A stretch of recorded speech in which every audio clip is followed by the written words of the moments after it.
You've probably been paying premium prices for fake tequila. Well, not you, because you're smart and you're cute and you've been watching this channel, so I hope that you know what brands to avoid by this point. But 4 new brands have been implicated in an ongoing tequila scandal, and it's about to get a whole lot juicier. But let's back up a little bit. Basically, in the world's least bit of shocking news, right behind NBA players and coaches getting arrested for a betting and poker scandal today, there have been a lot of major tequila brands that have been passing off their tequila as 100% agave, when in reality they are not. And there have been a couple of class action lawsuits filed against a couple of these different brands, including Diageo because of their brands Casamigos, Don Julio, and more recently Michael Jordan's Cincoro and my good old friend 818 have been implicated in class action lawsuits as well. Man, this bottle is so goddamn dusty. I haven't pulled this out since the last video I made about them. And what's even crazier is that these 4 new brands are not the 4 brands that I just mentioned. So these are 4 other brands that are being implicated in the latest report. And this is actually the 3rd video that I've made on this topic after this one and this one. Just for a slight little recap on the situation, this is what I had to say in the last video. Here we go again. This stuff just keeps getting crazier. Don Julio and Casamigos were just hit with another class action lawsuit. And this one is even more damning in its accusations than the first one, accusing not only Diageo, but also the CRT, the regulatory body of tequila, of creating a shady, shadowy enterprise, and also accusing them of racketeering or RICO charges. You know, the thing that they use to charge Al Capone and try to take down organized crime with. And due to some absolutely excellent reporting from Felisa Rogers over at Mezcalitas, we get to dive into all of the juicy details. And so what's been happening since? It's been 3 months since the last video, and what have been the updates? Well, before that, I'm gonna pour out some great tequila to talk about crappy tequila.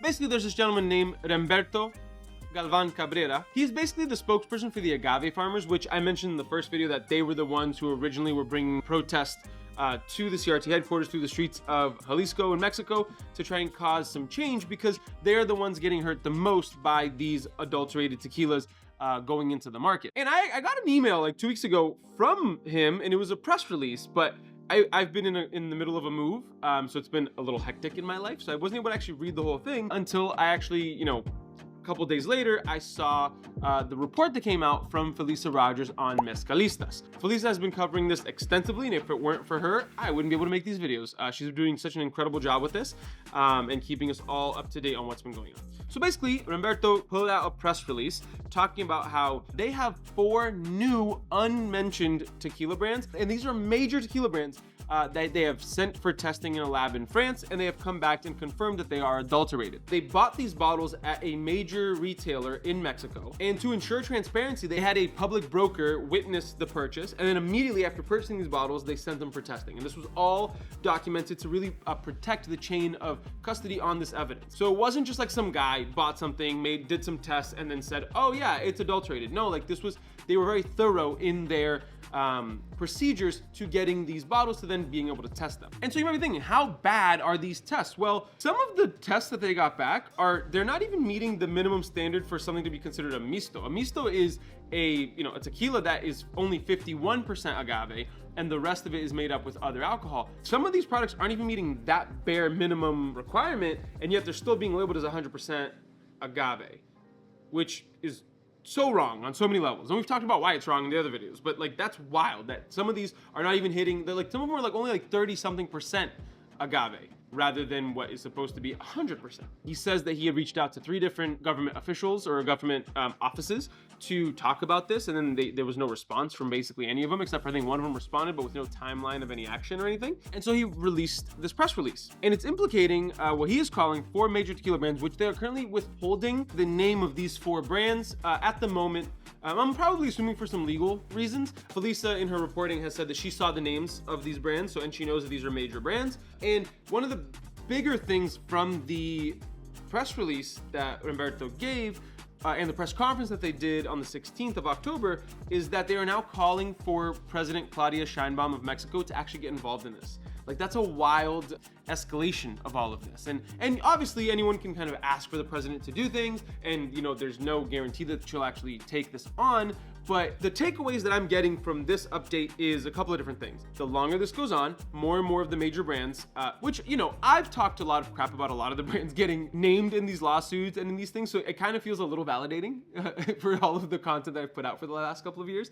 But my personal ego aside, more people are getting involved, there's more people getting frustrated by this, and it's not just consumers bitching and complaining on the internet about brands. No, these are actual agave farmers who are getting hurt the most by this, by industry leaders who are supposed to be championing the industry. And on top of it, the fact that you have already 4 massive brands in Don Julio and Casamigos, 2 of the 5 largest tequila brands on the planet getting named in this, and then 818, which, you know, whatever, and then Michael Jordan Sincoro, which has a lot of publicity behind it.